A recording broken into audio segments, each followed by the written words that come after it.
వికారాబాద్ జిల్లా పరిగి మున్సిపల్ పరిధిలో పశువుల దొంగతనం ఘటన కలకలం రేపింది. మల్కాపూర్ శివార్లోని ఓ పొలంలోని షెడ్డులోంచి ఏకంగా 7 గేదెలు చోరీ అయ్యాయి. ఉదయం పాలు పితకడానికి వచ్చిన రైతు శివానంద్ గేదెలు లేకపోవడం చూసి షాక్ అయ్యారు. ఇక పశువుల మెడకు పెట్టిన తాళ్లను కోసి పశువులను ఎత్తుకెళ్లినట్టు శివానంద్ చెబుతున్నారు. అయితే ఆ ప్రాంత సమీపంలో భారీ వాహనం తిరిగినట్లు పోలీసులు గుర్తించారు. చోరీకి గురైన గేదెల విలువ దాదాపు 7 లక్షల రూపాయలుగా ఉంటుందని రైతు శివానంద్ తెలిపారు. పేరు శివానంద్, సయ్యద్, మల్కాపూర్, పరిగి మండల్, వికారాబాద్ జిల్లా. గత 3 సంవత్సరాలుగా మేము ఇక్కడ బలరూము డైరీ ఫామ్ మెయింటెనెన్స్ చేస్తున్నాం. నిన్న ఈవినింగ్ బలరు ఇక్కడ కట్టేసిపోయినాం. నైట్ 10 o'clock వరకు ఇన్నే ఉన్నాం. కానీ మార్నింగ్ వచ్చి చూస్తే 7 బలరు లేవు, ఎవరో తీసుకొని పోయారు.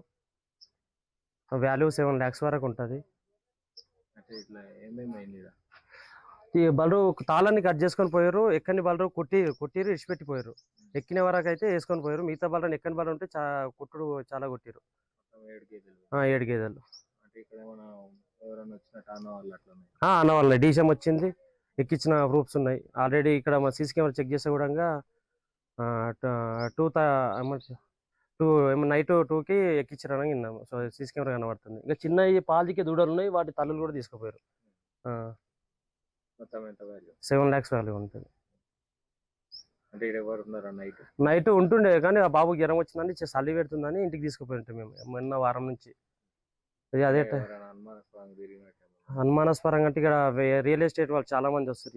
ఎవరు అనుమానించుకు రాకుండా వాళ్ళే అనుకుంటున్నాం ఎవరు వచ్చినా మేము. కంప్లైంట్ చేసినాం సార్. ఒక